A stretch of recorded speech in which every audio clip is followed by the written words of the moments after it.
Hello everyone, welcome to Prakriti classes. I hope you all are doing well. तो friends, आज की इस class में हम आपके सीडीपी के 2017 के क्वेश्चन आंसर सॉल्व करेंगे, जो कि आपका पेपर हुआ था सीजी टेट 2017 में। ये आपका पेपर होगा पेपर 2, जो कि आपका होता है अपर प्राइमरी लेवल, मतलब कि 6 to 8 के लिए। तो इसके आज हम क्वेश्चन आंसर को सॉल्व करेंगे। इससे पहले हमने 2022, 2019 इन सभी के PYQ सॉल्व कर लिए हैं। तो जिन्होंने भी वो सभी क्लासेस नहीं देखी, वो जाकर ज़रूर देखिए। और यहाँ पर आपको सभी सब्जेक्ट्स की बिल्कुल फ्री क्लासेस भी प्रोवाइड की जा रही है। तो जिन्होंने भी अभी तक हमारे चैनल को सब्सक्राइब नहीं किया, वो ज़रूर सब्सक्राइब कर लीजिए। ज़्यादा से ज़्यादा आप इसे शेयर कीजिए ताकि सभी को फ्री क्लासेस मिल सके। और जिन्होंने भी हमारे टेलीग्राम को ज्वाइन नहीं किया, वो टेलीग्राम को भी ज्वाइन कर सकते हैं, लिंक आपको डिस्क्रिप्शन में मिल जाएगा। तो चलिए आज की इस क्लास को हम स्टार्ट करते हैं। तो आज का सबसे पहला क्वेश्चन आप इसमें देख सकते हैं। विद्यालय में सर्वोत्तम अभिप्रेरक है कक्षा शिक्षक, प्रधान अध्यापक, सहपाठी या विषय शिक्षक। और साथ ही साथ आप भी इन सभी क्वेश्चंस को सॉल्व करने की कोशिश करेंगे, ताकि इससे आपको पता चलेगा कि आपकी कितनी तैयारी हो चुकी है और 30 में से आपके कितने क्वेश्चन सही हुए, ये कमेंट करके आप ज़रूर बताएंगे। तो इसका जो सही आंसर हो जाएगा कि विद्यालय में सर्वोत्तम अभिप्रेरक कौन सा है, मोटिवेटर कौन सा है, ये आपको पूछा गया है। तो विषय शिक्षक इसमें सबसे ज़्यादा एप्रोप्रिएट आंसर हो जाएगा। जो कक्षा शिक्षक होते हैं ये इसमें नहीं होगा, प्रधान अध्यापक भी नहीं और ना ही सहपाठी। जो विषय के जो शिक्षक होते हैं, जिस विषय के जो शिक्षक होते हैं, वही सर्वोत्तम अभिप्रेरक के रूप में होते हैं। तो यही आंसर हमारा इसमें बिल्कुल सही हो जाएगा। अब नेक्स्ट क्वेश्चन आप इसमें देख सकते हैं। बच्चों के निष्पादन को प्रभावित करने वाला शाला से संबंधित सबसे प्रमुख कारक कौन सा है? पाठ्यक्रम का विकास, शिक्षकों की वेतन में वृद्धि, सतत मूल्यांकन या दृश्य श्रव्य सामग्री। तो इसमें आप देख सकते हैं जो शिक्षकों की वेतन में वृद्धि है वो इसमें गलत हो जाएगा, क्योंकि शिक्षकों को जहाँ पर भी सुविधा देने की बात आती है वो आंसर हमेशा गलत होता है। सबसे ज़्यादा इसमें जो छात्र होते हैं वही महत्वपूर्ण रोल प्ले करते हैं। तो शिक्षकों को जहाँ पर भी सुविधा देने की बात कही जाए वो ऑप्शन हमेशा आप देखकर ही गलत काटेंगे। नेक्स्ट है आपका पाठ्यक्रम का विकास, ये भी गलत हो जाएगा। दृश्य श्रव्य सामग्री भी बच्चों के निष्पादन को प्रभावित करने वाला शाला से संबंधित प्रमुख कारक नहीं है। तो इसमें जो सबसे एप्रोप्रिएट आंसर हो जाएगा वो हो जाएगा सतत मूल्यांकन। कॉन्टिन्यूअस इवैल्यूएशन आप जितना करेंगे बच्चों का, वो इसमें बिल्कुल सही हो जाएगा। अब नेक्स्ट है आपका क्वेश्चन इसमें, एक शिक्षक के लिए विद्यार्थियों के व्यक्तित्व भेदों का ज्ञान आवश्यक है। शिक्षा में सुधार के लिए, सामूहिक शिक्षण के लिए, विद्यालयों के वास्तविकता की जानकारी के लिए, या फिर विद्यार्थियों को वास्तविकता आवश्यक के अनुरूप बना सके। तो जो शिक्षक के लिए विद्यार्थियों के व्यक्तिगत भेदों का ज्ञान आवश्यक होता है, ये इसमें सही आंसर हो जाएगा।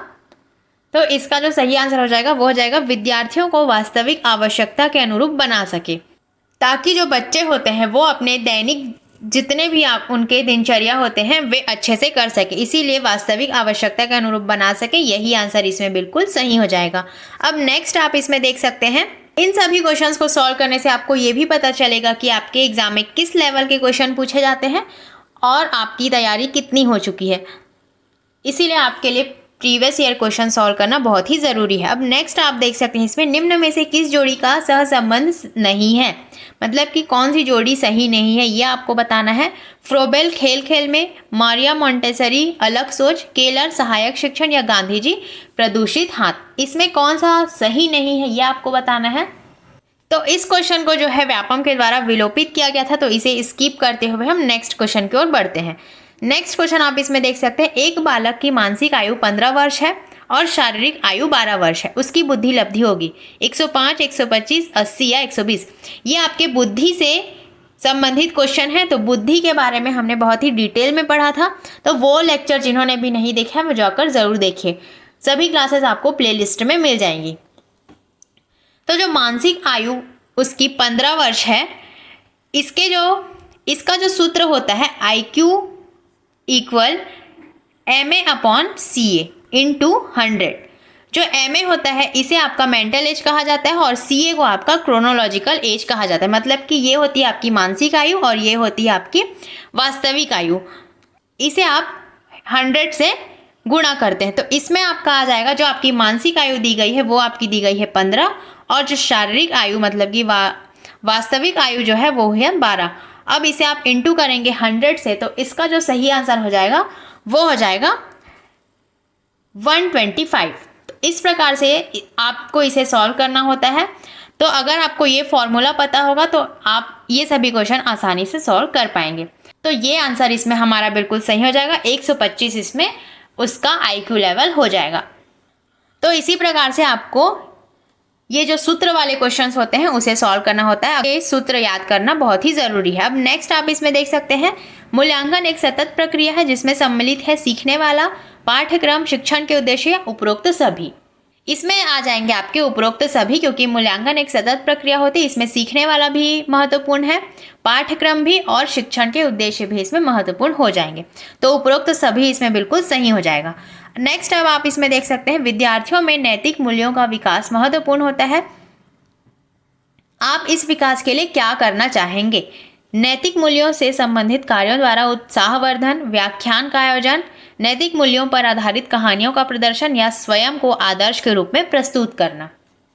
इसका जो सही आंसर हो जाएगा वो हो जाएगा, विद्यार्थियों में नैतिक मूल्यों का विकास सबसे महत्वपूर्ण है। आपको इसके लिए स्वयं को आदर्श के रूप में प्रस्तुत करना होगा, तभी ये विद्यार्थियों में नैतिक विकास के मूल्य के लिए बहुत ही महत्वपूर्ण हो जाएगा। आप जब तक स्वयं को आदर्श के रूप में प्रस्तुत नहीं करेंगे तो ये विद्यार्थियों के लिए नैतिक मूल्यों के लिए अच्छा नहीं होगा। इसीलिए आपको स्वयं को आदर्श के रूप में उनके सामने प्रस्तुत करना होता है। एक रोल मॉडल के रूप में उनके सामने आपको स्वयं को प्रस्तुत करना होता है। तो ये आंसर हमारा इसमें बिल्कुल सही हो जाएगा। अब नेक्स्ट आप इसमें देख सकते हैं, निम्न में से सही कथन का चयन करना है आपको। ऑप्शन देख सकते हैं आप, एक विद्वान को अपना विषय तैयार करने और कक्षा में जाने की आवश्यकता नहीं है। तो ये तो आपका आंसर होने से रहा। अनुभवी अध्यापकों के लिए आवश्यक नहीं कि वे कक्षा में जाने से पूर्व तैयारी करें, ऐसा नहीं होता। कितने भी आप अगर अनुभवी अध्यापक हैं, आपको कक्षा में जाने से पहले पूर्व तैयारी करनी होती है। नेक्स्ट है आपका, अध्यापक के अनुभव अथवा विद्वता का विचार किए बिना प्रत्येक अध्यापक को हर बार कक्षा में जाने से पूर्व तैयारी की आवश्यकता होती। तो यही आंसर हमारा इसमें सही हो जाएगा। लास्ट है आपका, एक कुशल अध्यापक बिना तैयारी के कक्षा में काम चला सकता है। तो ऑप्शन नंबर सी ही आपका सबसे अप्रोप्रिएट आंसर है। तो यही आंसर हमारा इसमें सही हो जाएगा। इसी प्रकार से आपको एलिमिनेशन के थ्रू भी आंसर का पता लगाना है, इससे आपके आंसर सही से बन पाएंगे। अब नेक्स्ट है आपका क्वेश्चन, समावेशित शिक्षा से क्या अभिप्राय है? इंक्लूसिव एजुकेशन से आपका क्या अभिप्राय है? अनुसूचित जाति तथा अनुसूचित जनजाति के बच्चों की शिक्षा, तो ये इसमें गलत हो जाएगा। अपंग एवं सामान्य बच्चों की एक साथ शिक्षा, बहुकोटि विन्यास वाला शिक्षा या अल्पसंख्यक बच्चों की शिक्षा। अल्पसंख्यक भी इसमें गलत हो जाएगा और बहुकोटि भी इसमें गलत हो जाएगा, क्योंकि जो अपंग एवं सामान्य बच्चों की एक साथ शिक्षा होती है उसे ही समावेशी शिक्षा कहा जाता है। तो यही आंसर इसमें हमारा इस बिल्कुल सही हो जाएगा। इसमें आपके दिव्यांग बच्चे भी आते हैं और आपके सामान्य बच्चे भी आते हैं, इनको ही मिलाकर जो समावेशी शिक्षा बनाया गया है, तो इसीलिए ये आंसर हमारे इसमें सही हो जाएगा। अब नेक्स्ट है आपका, अधिगम विकलांग बच्चे अधिकतर होते हैं आक्रामक, संगठित, संगत या निम्न उपलब्धि वाले। इसका जो सही आंसर हो जाएगा वो आक्रामक नहीं होते हैं, संगठित भी नहीं होते, संगत भी नहीं होते। तो ऑप्शन नंबर डी इसमें बिल्कुल सही हो जाएगा। निम्न उपलब्धि वाले बच्चे होते हैं अधिगम विकलांग बच्चे, जिन्हें मानसिक मंदता भी कहा जाता है। मानसिक मंदता वाले बच्चे भी इन्हें कहा जाता है। तो ये आंसर इसमें बिल्कुल सही हो जाएगा। अब नेक्स्ट है आपका क्वेश्चन 11, प्रभावी अधिगम हेतु अधिगम कार्य का होना चाहिए पुरस्कार रुचिकर अधिगमकर्ता की परिपक्वता स्तर के अनुरूप या अधिगमकर्ता की परिपक्वता स्तर से कम। इसका जो सही आंसर हो जाएगा वो हो जाएगा ऑप्शन नंबर सी, अधिगमकर्ता की परिपक्वता स्तर के अनुरूप प्रभावी अधिगम हेतु अधिगम कार्य को होना चाहिए। तो ये आंसर इसमें बिल्कुल सही हो जाएगा। नेक्स्ट है आपका क्वेश्चन 12, शरीर का विकास उसके अंगों, इंद्रियों तथा शक्तियों का विकास का होना चाहिए। जहां तक संभव हो बालक की आंतरिक क्षमताओं का स्वच्छंद विकास करना चाहिए। बालक को जीना सिखाना शिक्षा का कार्य है। ये कथन किसके द्वारा दिया गया है? रूसो, महात्मा गांधी, रविंद्रनाथ टैगोर या फ्रोबेल? इसका जो सही आंसर हो जाएगा वो हो जाएगा फ्रोबेल। ये जो कथन दिया गया है वो फ्रोबेल के द्वारा दिया गया है। तो आपके एग्जाम में स्टेटमेंट बेस्ड क्वेश्चन बहुत ही पूछे जाते हैं। तो अभी तक हमने जो प्रीवियस ईयर क्वेश्चन सॉल्व किए हैं उसमें हमने इस प्रकार के क्वेश्चंस बहुत ही देखे हैं। तो आपके एग्जाम में ये जो स्टेटमेंट बेस्ड क्वेश्चन है वो हमेशा पूछे जाते हैं। तो इन सभी को आपके लिए पढ़ना बहुत ही ज़रूरी है। अब नेक्स्ट है आपका क्वेश्चन नंबर 13, प्रतिभा संपन्न बालकों की नकारात्मक विशेषता क्या है? नेगेटिव ऑप्शन आपको बताना है।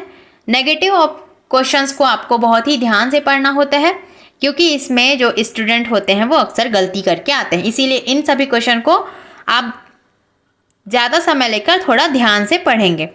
तो इसमें ऑप्शंस दिए गए हैं: प्रतिस्पर्धा रखने की प्रवृत्ति, जोखिम लेने की प्रवृत्ति, उपलब्धि उन्मुख, कभी कभी अधीरता तथा ध्यान केंद्रित न करना। तो प्रतिभा संपन्न बालकों की नकारात्मक विशेषता आपको बतानी है।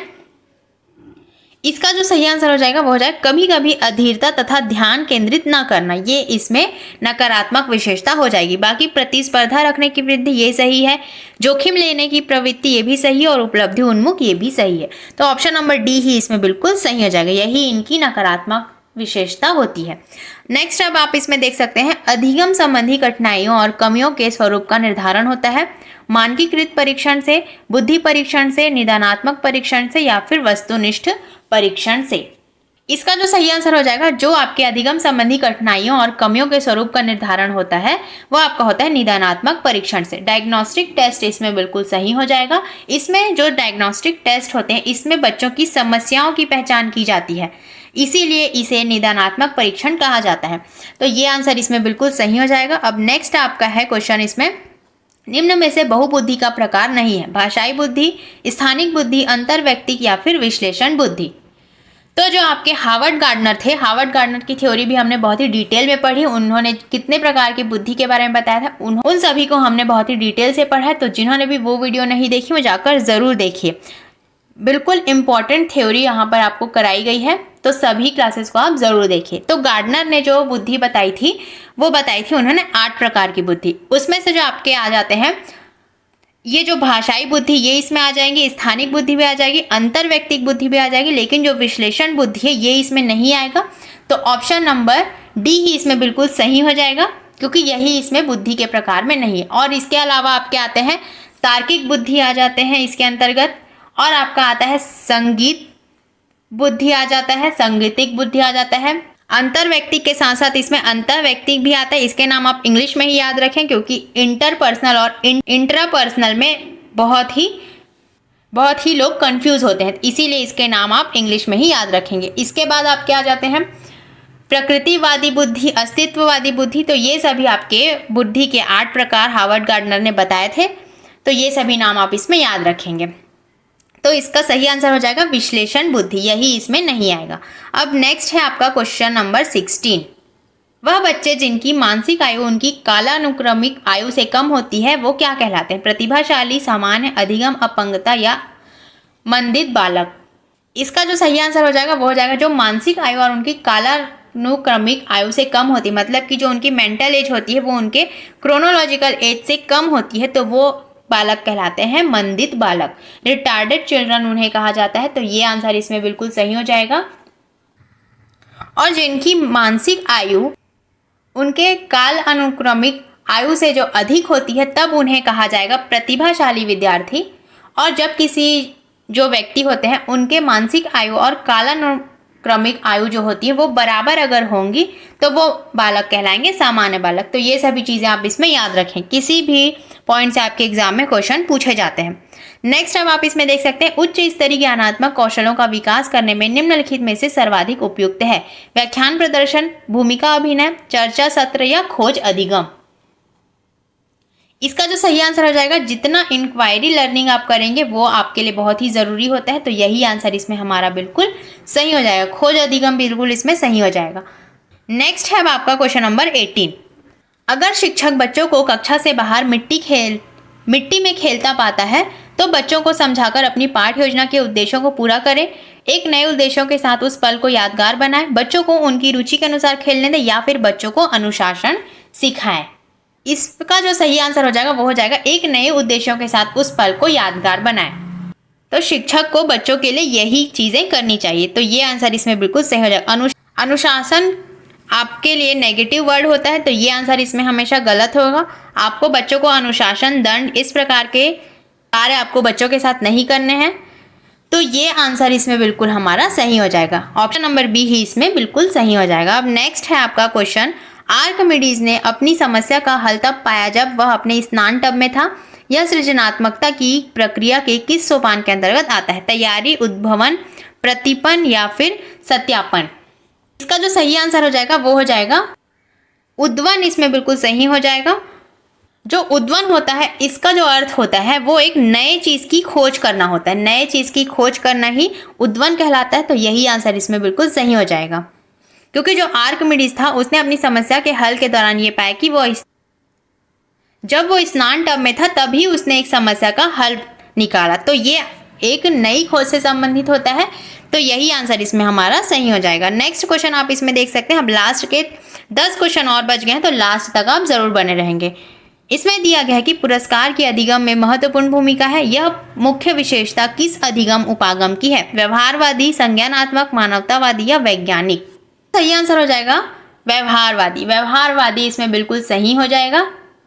जो पुरस्कार अधिगम में महत्वपूर्ण भूमिका निभाते हैं वो आपके हो जाते हैं व्यवहारवादी, और जो अधिगम के व्यवहारवादी उपागम है उसके जो विशेषता है वो आपके हो जाएंगे संज्ञानात्मक, फिर आपका आ जाएगा मानवतावादी और वैज्ञानिक। ये आपके व्यवहारवादी के ही अंतर्गत आते हैं, ये जो तीनों हैं। और पुरस्कार के अधिगम में महत्वपूर्ण भूमिका निभाएगी आपकी व्यवहारवादी। तो ये सभी चीजें आप इसमें याद रखेंगे। नेक्स्ट है अब आपका क्वेश्चन 21। बालक विशिष्ट वस्तुओं के लिए नवीन शब्द प्रायः निम्न विधि से सीखते हैं: अनुकरण, अनुबंधन प्रक्रिया, अंतर्दृष्टि या सूझ या प्रयत्न एवं भूल। का जो सही आंसर हो जाएगा वो हो जाएगा अनुबंधन प्रक्रिया। कंडीशनिंग प्रोसेस के द्वारा बालक विशिष्ट वस्तुओं के लिए एक नवीन शब्द प्रायः अनुबंधन प्रक्रिया से सीखते हैं। तो ये आंसर इसमें सही हो जाएगा। अब नेक्स्ट क्वेश्चन आप इसमें देख सकते हैं। वस्तुनिष्ठ प्रकार के परीक्षणों में विद्यार्थी चयनित विषय वस्तु का अध्ययन करते हैं, पूर्ण रूप से विषय वस्तु का अध्ययन करते हैं, कम थकान अनुभव करते हैं या फिर लेखन शैली एवं भाषा से प्रभावित करते हैं। इसका जो सही आंसर हो जाएगा वो हो जाएगा पूर्ण रूप से विषय वस्तु का अध्ययन करते हैं। जो वस्तुनिष्ठ प्रकार के परीक्षणों में विद्यार्थी होते हैं पूर्ण रूप से विषय वस्तु का अध्ययन करते हैं। तो ये आंसर इसमें बिल्कुल सही हो जाएगा। नेक्स्ट क्वेश्चन है आपका, शारीरिक विकास का क्षेत्र है स्नायु मंडल, मांसपेशियों की वृद्धि, एंडोक्राइन ग्लैंड्स या फिर उपरोक्त सभी? जो शारीरिक विकास का क्षेत्र हो जाएगा वो उपरोक्त सभी हो जाएंगे, क्योंकि जो स्नायु मंडल होती है वो आपके मानसिक योग्यता और विकास से संबंधित होती है। मांसपेशियों की जो वृद्धि होती है वो निरंतर जो आपके शारीरिक परिवर्तन होते हैं उनसे संबंधित होती है। और जो आपके एंडोक्राइन ग्लैंड्स होते हैं वो आपके अंतःस्रावी ग्रंथियां जो होती है उनके विकास से संबंधित होती है। तो जो आपके शारीरिक विकास का क्षेत्र हो जाएगा फिजिकल डेवलपमेंट, वो उपरोक्त सभी हो जाएंगे। तो ऑप्शन नंबर डी हमारा इसमें बिल्कुल सही हो जाएगा।